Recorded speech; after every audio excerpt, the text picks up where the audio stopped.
Prime debate में आपका स्वागत है। दिल्ली की एक अदालत ने चाइल्ड सेक्स अब्यूज के मामले में फैसला सुनाते हुए टिप्पणी की है कि ऐसे अपराधियों को कैस्ट्रेट कर दिया जाना चाहिए।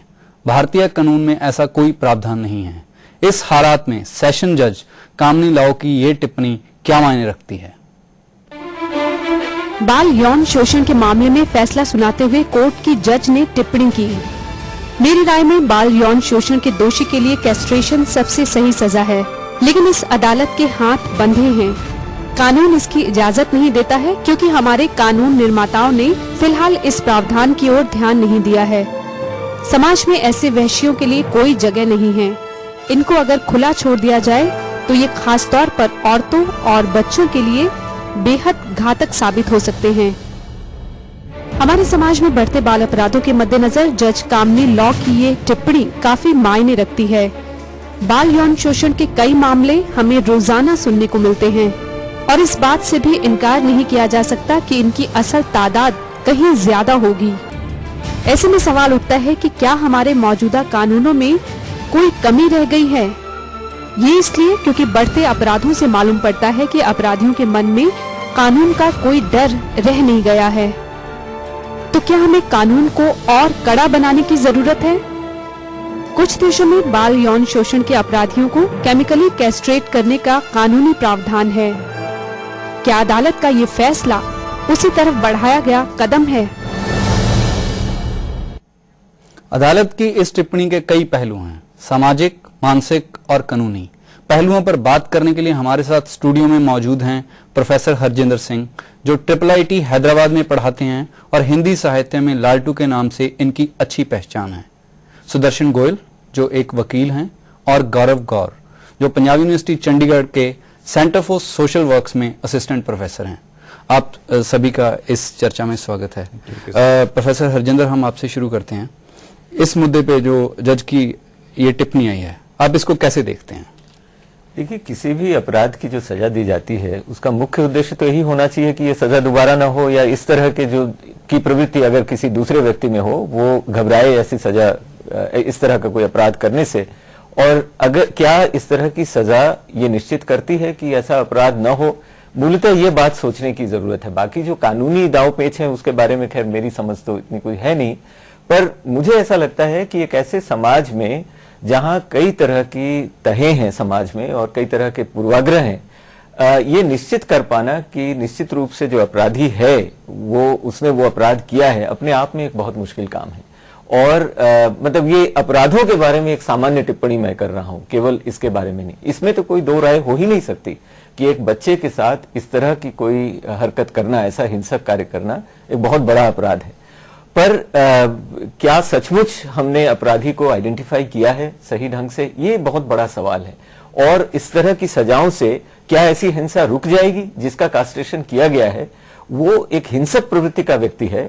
सेक्सुअल हिंसा एक तरह की हिंसा है, पर उसकी जो हिंसक प्रवृत्ति है, क्या वो प्रवृत्ति हमेशा के लिए खत्म हो जाएगी?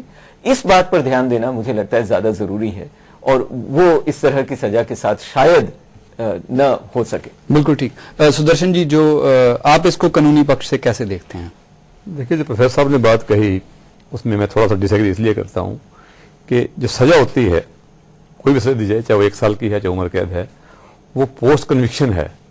It means court has reached a definite finding that the offence was committed. Yes, पूरी एविडेंस होगी तभी कोर्ट इस फैसले पहुंचेगी। हाँ जी। जब कोर्ट इस फैसले पहुंच गई उसके बाद कोर्ट की ड्यूटी बनती है to look for the law of sentencing, but the law of sentencing. ठीक है जी।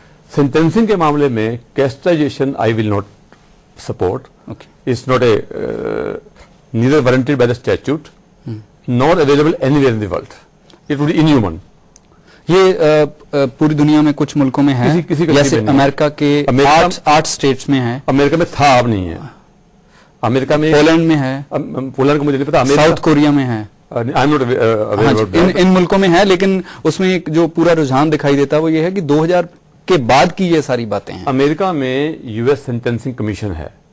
US sentencing commission keeps revising every year what should be the guideline for awarding sentences. हाँ जी, वहां पर 8 स्टेट्स में ये है अमेरिका में। अमेरिका में देखिए इस पे था पहले सेंटेंस, एक ऑस्ट्रेलियन थी ब्लैक्स के अगेंस्ट या प्रिजनर्स के against, but the last Australian was to my knowledge it was 1980। चलिए, जब हिंदुस्तान में इस किस्म की बात होती है, खासतौर पे अदालत की तरफ से ये बात होती है, तो आप उसको कैसे देखते हैं? देखिए इसके दो पहलू हैं। पहली बात तो जो हिंदुस्तान में कानून में ऐसी सजा का प्रावधान नहीं है, ऐसी सजा का प्रावधान नहीं है, और ये इसे प्रेरोगेटिव ऑफ द पार्लियामेंट और a court of record like a high court और द सुप्रीम कोर्ट। हाँ जी, एक एडिशनल डिस्ट्रिक्ट एंड सेशन जज जो है उसके पास इस तरह की ऑब्जर्वेशन करने का भी कोई अधिकार नहीं है। उसको अगर ये ऑब्जर्वेशन करनी थी तो she could make a reference to the high court, मतलब वो अपनी यूरिसडिक्शन से बाहर गई हैं, आपको लगता है? Purely। हाँ जी, गौरव आप क्या कहना चाहेंगे? मैं बिल्कुल एग्री करता हूं कि इस तरह के इंसान को इस समाज में रहने का कोई हक नहीं है जो बच्चों को इस तरह से शोषित कर रहा है। लेकिन जैसे कि हमने अभी बात सुनी कि हमारे अगर कानून में ऐसा कोई प्रावधान नहीं है, तो मेरा ये मानना है कि जस्टिस डिनाइड और justice delayed is justice denied. हमें कुछ ना कुछ ऐसा, अगर कास्ट्रेशन एक उसका सोल्यूशन नहीं है, लेकिन हमारे पास कुछ ना कुछ ऐसे कठोर सजाएं होनी चाहिए जिसके की कारण हम समाज को एक मैसेज दे सकें कि कोई भी इंसान अगर इस तरह की हरकत करता है तो उसके लिए इस समाज में कोई जगह नहीं। इस मामले में जो सजा सुनाई गई है दैट इज लाइफ सेंटेंस दी गई है, life sentence for life, it's not life imprisonment. लेकिन इससे भी कोई रिग्रेस तरह की सजा हम दे सकते हैं जिसमें कि उस इंसान को और महसूस कराया जाए। इससे रिग्रेस तो डेथ ही हो सकती है, जो rare of the rarest cases, rarest of the rare है। लेकिन मुझे ये लगता है कि हमारे पास, अगर हम जुडिशरी को देखें, लॉ को देखें, तो हमारे पास जेल्स भरी हुई हैं, सब लोग इम्प्रिजनमेंट में हैं, बहुत सारे इनमेट्स हैं, जैसे कि अभी गोयल जी ने कहा कि हमारे पास बहुत सारे लोग हैं जो अंडर ट्रायल्स हैं, कॉन्विक्ट्स हैं। अगर हम ये देखें कि बहुत सारे लोग सजा काट रहे हैं, हाँ उनको सजा जरूर मिल गई है, ये भी हो सकता है कि जिसको सजा दी गई है वो कल को हाई कोर्ट या सेशन कोर्ट या कहीं और चला जाता है, सुप्रीम कोर्ट तक चला जाता है। तो कुछ इस तरह का मैकेनिज्म डेवलप करना चाहिए जिससे कि एक सजा, एक फियर भी हो, और अगर हमारे कानून में उस तरह की प्रावधान नहीं है तो हम उसके बारे में कुछ और भी सोच सकते हैं, कुछ नया भी हम इजाद कर सकते हैं, ताकि जो भी लोग इस तरह की काम में, प्रवृत्ति में इन्वॉल्व हैं, उनको एक मैसेज मिले। हरजिंदर, मैं आपसे ये पूछना, सुदर्शन जी ने एक बात की थी अमेरिका के संदर्भ में कि ब्लैक्स के साथ ऐसा होता था। अगर आप आंकड़े देखें और आप देखें कि ऐसी सजाएं, सबसे रेयरेस्ट ऑफ द रेयर जो आपने कैपिटल पनिशमेंट की बात की, किन लोगों के साथ ज्यादा होती रही, तो आप निश्चित रूप से पाएंगे कि एक सामुदायिक पूर्वाग्रह उसमें दिखता है। एक समुदाय का दूसरे समुदाय के प्रति पूर्वाग्रह होना। आमतौर से हमारे समाज में हिंसा बढ़ रही है। हिंसा क्यों बढ़ रही है, उसके मूल कारणों की ओर अगर हम ना जाएं और हम केवल इस तरह आइसोलेटेड ढंग से एक केस को देखें, तो मुझे लगता है कि इसका कोई फायदा संभवतः नहीं होने वाला। अगर समाज में हिंसा बढ़ रही है तो उसके कुछ बुनियादी कारण होंगे, कुछ सामाजिक तनाव ऐसा हो रहा है, कुछ सामाजिक आर्थिक कुछ कारण होंगे उसके, उन कारणों को जानना जरूरी है।